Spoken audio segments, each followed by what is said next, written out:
Graça, misericórdia e paz da parte de Deus nosso Pai e da do nosso Senhor Jesus Cristo. Bondade e misericórdia, meus irmãos, nos seguem todos os dias, desde que andemos em obediência. Temamos a Deus, guardamos os seus mandamentos, buscamos de todo o coração, pratiquemos obras de justiça, lutemos contra a carne, nos santificando, amando uns aos outros como Jesus nos amou. E por aí vai. Ações de santidade. É tudo que Deus quer de nós para que Ele se manifeste. A manifestação de Deus na nossa vida, ela é totalmente condicional à nossa resposta. Amém, meus irmãos? Aí sim, nós poderemos dizer com ousadia que bondade e misericórdia nos seguirão todos os dias da nossa vida. Deus trabalhará em nosso favor em todas as coisas para o nosso bem, porque amamos a Ele. E amar ao Senhor é obedecer aos seus mandamentos. E também porque estamos focados no nosso chamado. Meus irmãos, se nós não descobrirmos o nosso chamado, não vale a pena viver. Para que estamos aqui? Para curtir a vida? Não, nós não nascemos para curtir a vida. Nós nascemos para cumprir a nossa missão. O que Deus tem de reservado para nós em termos de atividade? Todos nós fomos chamados para trabalhar para Ele.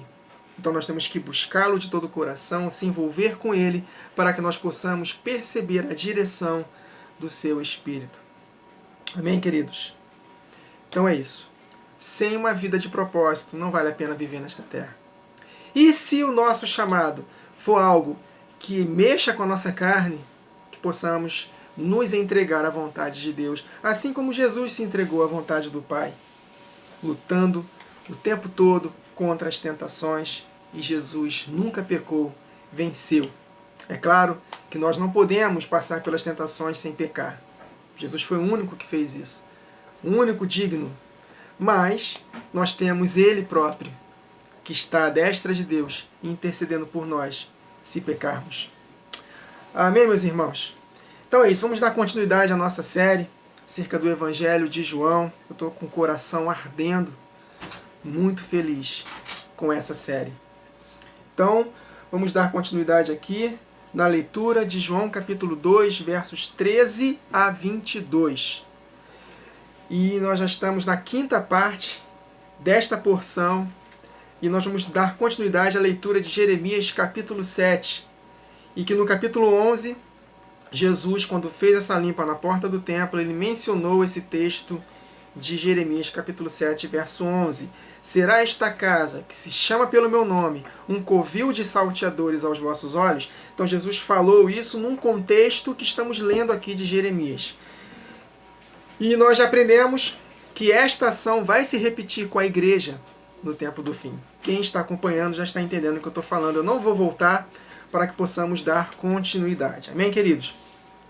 Então eu não vou ler a porção novamente de João capítulo 2, versos 13 a 22. Eu vou pular direto para o texto de Jeremias capítulo 7, a partir do verso 11, para darmos sequência.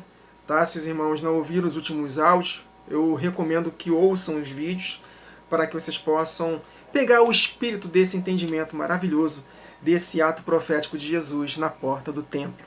Amém, meus irmãos? Então vamos lá. Será esta casa, que se chama pelo meu nome, um covil de salteadores aos vossos olhos? Eis que eu mesmo vi isto, diz o Senhor. Verso 12. Mas ide agora ao meu lugar que estava em Siló, onde no princípio fiz habitar o meu nome, e vede o que lhe fiz por causa da maldade do meu povo de Israel. Então houve um julgamento por causa das ações de pecados sem arrependimento do seu povo.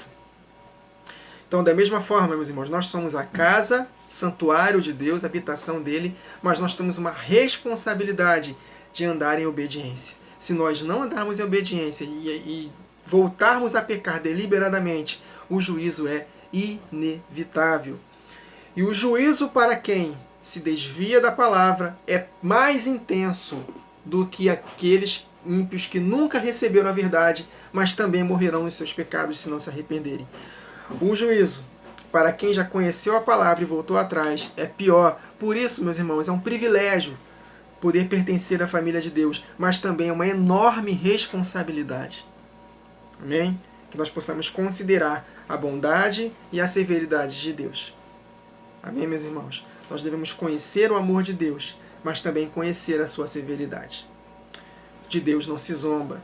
Tudo que o homem plantar, ele vai colher. E a palavra de Deus não volta vazia, ela vai se cumprir. Isso é temer a Deus. O princípio de tudo, meus irmãos, da nossa caminhada com Deus é temê-lo. É o princípio, é o alicerce, é o fundamento da nossa caminhada. Temer a Deus. E temer a Deus é afastar-se do mal. Isso o agrada e nos protege. Amém, meus irmãos? Verso 13. Agora, pois, visto que fazeis, praticais ações correspondentes, fazeis essas mais obras.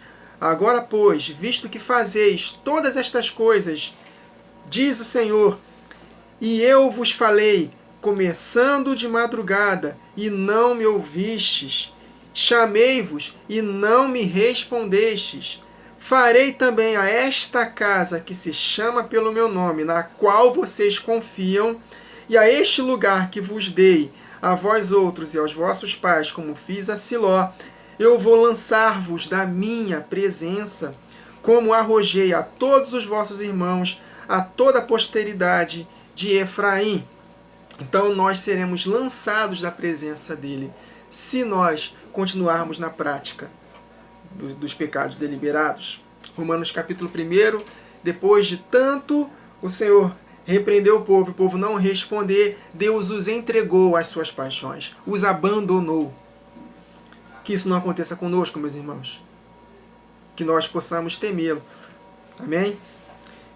E ele menciona aqui Efraim. Quando diz Efraim aqui nos profetas, fala profeticamente acerca de nós, gentios. Quem conhece o mistério das duas casas, da divisão das 12 tribos, está entendendo o que eu estou falando. As 10 tribos que foram dispersas por entre as nações, elas se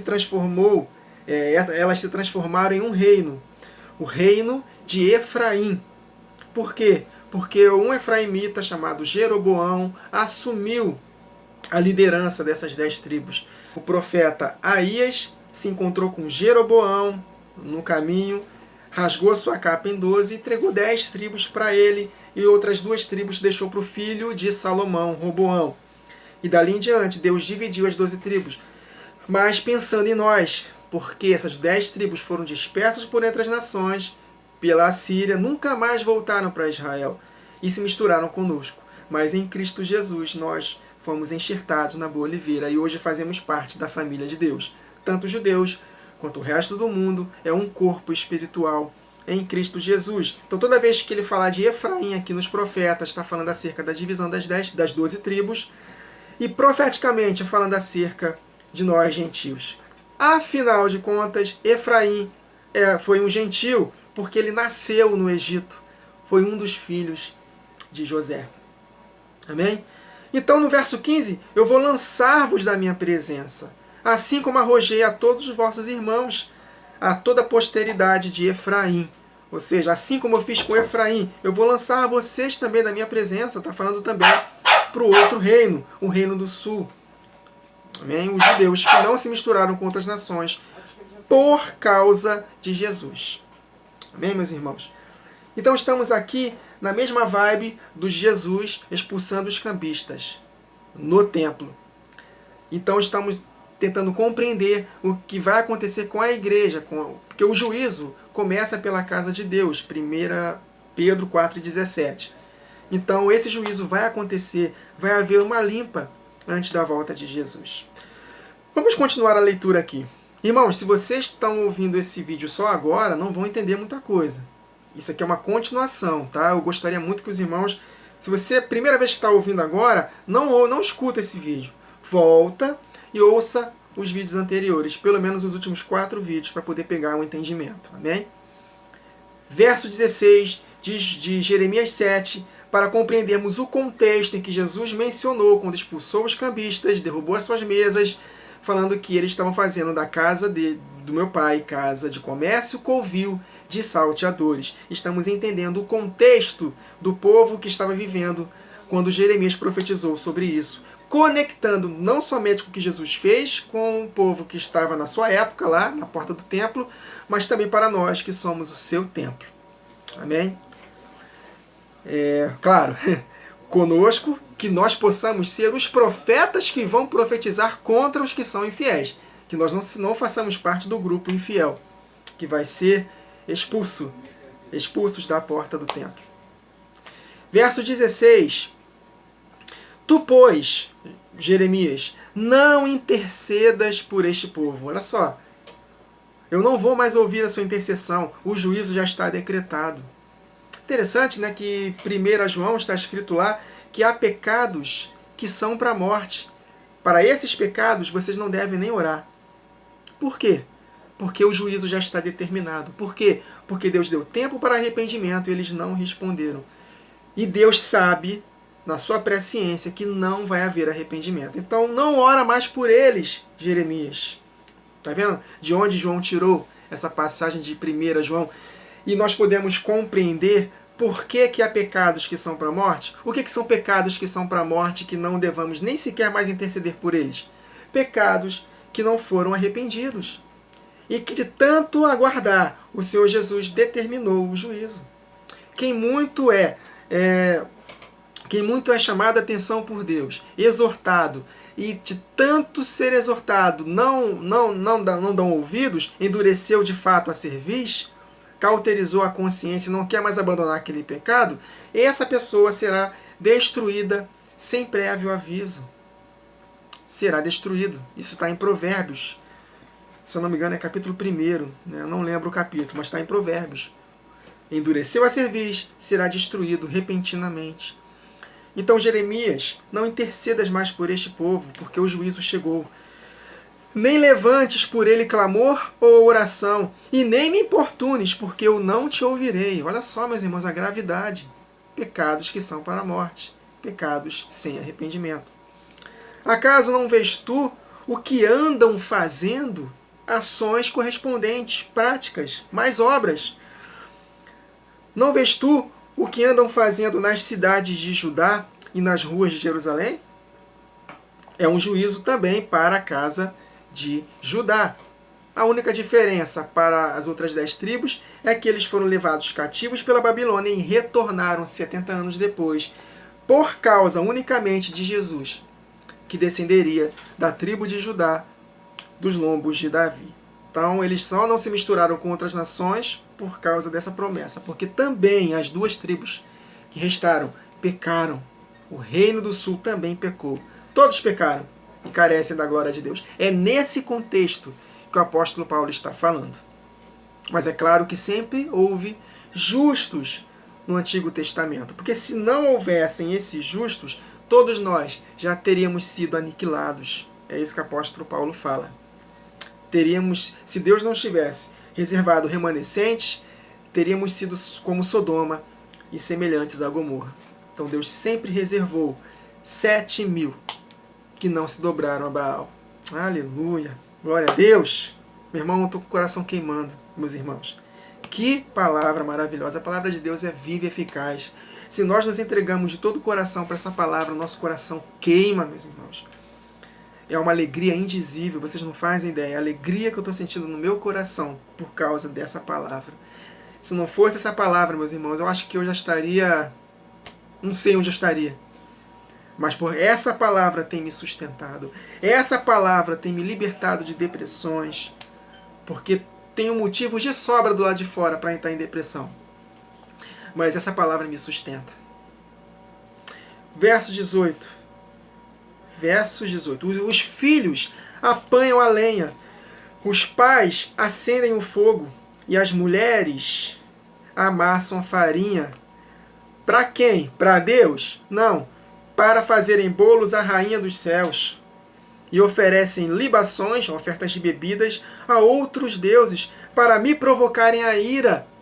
Para os dias atuais, para a nossa vida, nós pecamos contra o Senhor. Porque quando nós andamos na prática deliberada do pecado, o nosso Senhor é outro. O senhor do pecado, quem é? Que peca desde o princípio, que a verdade nunca esteve nele? Satanás. Então, quando nós andamos na prática do pecado deliberado, nós estamos adorando a outro Deus. Não há, meus irmãos, verdadeira adoração sem arrependimento, sem obediência. Eu posso fazer o que for, é o que o povo estava fazendo aqui. Eles estavam confiando no templo, eles estavam fazendo, né, as práticas cerimoniais, mas o coração estava longe. E aí em vão eles estavam adorando. Por que eles estavam adorando em vão? Porque não estavam obedecendo. Estavam indo após outros deuses. Da mesma forma, meus irmãos, se nós não estivermos andando em obediência, tudo que nós fizermos para Deus não vai valer de nada. Estou lembrando de uma passagem aqui do profeta, se eu não me engano é Miqueias ou Amós, acho que é Amós, falando: afasta de mim o estrépito dos seus cânticos, não ouço mais o som das suas melodias, das suas liras. Vocês cantam para mim, vocês fazem um culto para mim, mas eu não estou nesse meio. E é exatamente o que tem acontecido em boa parte das igrejas. Deus não está naqueles cultos. Não estão, meus irmãos. Muitas músicas são entoadas para Deus e Deus está longe. Esse meio gospel aí, de pessoas que ganham dinheiro para poder gravar, se vender CD, cantar em igrejas, cobrar shows. Não. Fã-clube? Que isso, meus irmãos? Fã-clube de cantor gospel? Tá de brincadeira. Deus não está nesse meio, meus irmãos. Deus não está no meio gospel. Então os filhos apanham a lenha, os pais acendem fogo, já li, né? Verso 19. Ah tá, eles fazem tudo isso para me provocarem a ira. Quer provocar a ira ao Senhor? Desobedece a Ele deliberadamente. Verso 19. Acaso é a mim que eles provocam a ira? Diz o Senhor. E não antes a si mesmos, para a sua própria vergonha? Por quê, meus irmãos? É para a nossa própria vergonha. Deus não vai ser afetado em si por causa da nossa falta de resposta a Ele. Nós é que vamos perder. Para a nossa própria vergonha. O apóstolo Paulo fala isso para a igreja dos Efésios, né? Em Éfeso. Essas práticas que vocês faziam antes, até mencionar é vergonhoso. Vocês sentem vergonha só de mencionar esses pecados. Exatamente o que está aqui, ó. Vocês praticam esse mal para a sua própria vergonha. Meus irmãos, andar em pecado deliberado é para a nossa própria vergonha. Verso 20 de Jeremias 7, dentro do contexto que Jesus fez na porta do templo. Portanto, assim diz o Senhor Deus: eis que a minha ira e o meu furor se derramarão sobre este lugar. Meus irmãos, não é para os ímpios. Aqui é no juízo na própria casa dele. Como é que Deus não... Meus irmãos, como é que pode um ministro dizer que Deus não castiga? Que ele só castigava na antiga aliança. Que Deus mudou, né? Deus ficou bonzinho agora, né? Deus era mau, agora ficou bonzinho por causa de Jesus. Não, ele é o mesmo, ele não muda. Ele continua julgando. Ele não só castigava no antigo, como no novo. É só ler a Bíblia de forma simples, honesta e objetiva. E abrir a boca para poder ensinar a verdade como ela é. Tô nem aí o que vão achar de mim. Podem me perseguir, tô nem aí. Eu vou ficar com a palavra até o fim. Ela está me mostrando aqui. Eis que a minha ira e o meu furor se derramarão sobre este lugar. E o que Jesus fez? Exatamente, a ira se manifestou através de Jesus. Ele pegou uma zorrague de cordas e derrubou tudo. Jesus não estava feliz. Não foi uma manifestação do amor dele ali, não. Foi manifestação da ira. E ele estava triste. Porque o Espírito se entristece. Não entristeçais o Espírito Santo de Deus, pelo qual fostes selados para o dia da redenção. Em que contexto? Efésios 4:30, que o apóstolo Paulo fala. Basta ler o contexto. Pecados deliberados. Não façam mais isso. Não entristeçam o Espírito Santo, porque se vocês entristecerem o Espírito Santo, vai haver consequências. Aí ele continua. Sobre os homens e sobre os animais, sobre as árvores do campo e sobre os frutos da terra, arderá e não se apagará. A natureza, ela também sofre dessas consequências, não por causa da sua própria vontade, mas por causa da vontade daquele que a sujeitou.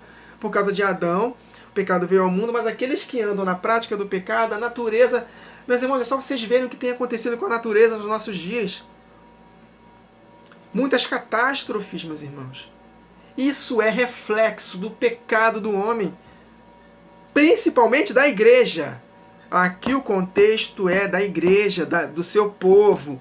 Por causa do seu povo que não anda em santidade, Deus faz isso. Nós temos uma responsabilidade, meus irmãos, muito grande. Nós carregamos o nome poderoso e santo de Jesus.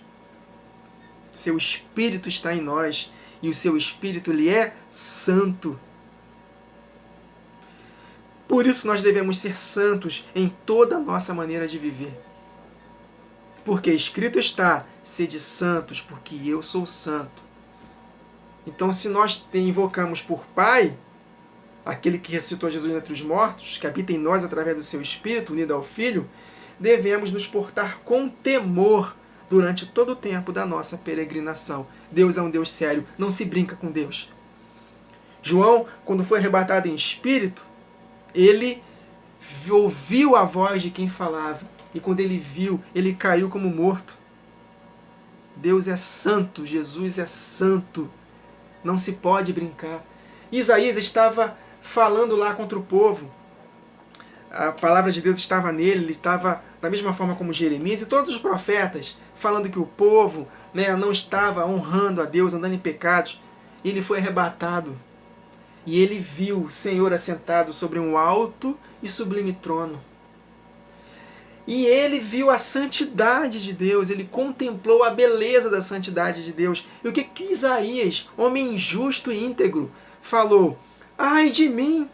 Por quê? Não por causa das suas ações em si, por causa que ele faz parte do povo que estava andando em desobediência. Por isso que quando os profetas intercediam pelo povo, eles se incluíam. Por quê? Porque ele faz parte daquele povo. Embora individualmente eles não estivessem andando em pecados, eles eram justos, mas eles se sentiam como se estivessem o povo, porque ele faz parte do povo. Por isso que o apóstolo Paulo, quando fala no arrebatamento, ele também se incluía, nós, os que ficarmos vivos. Isso não quer dizer que o apóstolo Paulo esperava estar vivo para Jesus voltar, não é isso. É porque ele se inclui na igreja, mesmo não estando vivo na ocasião da volta de Jesus.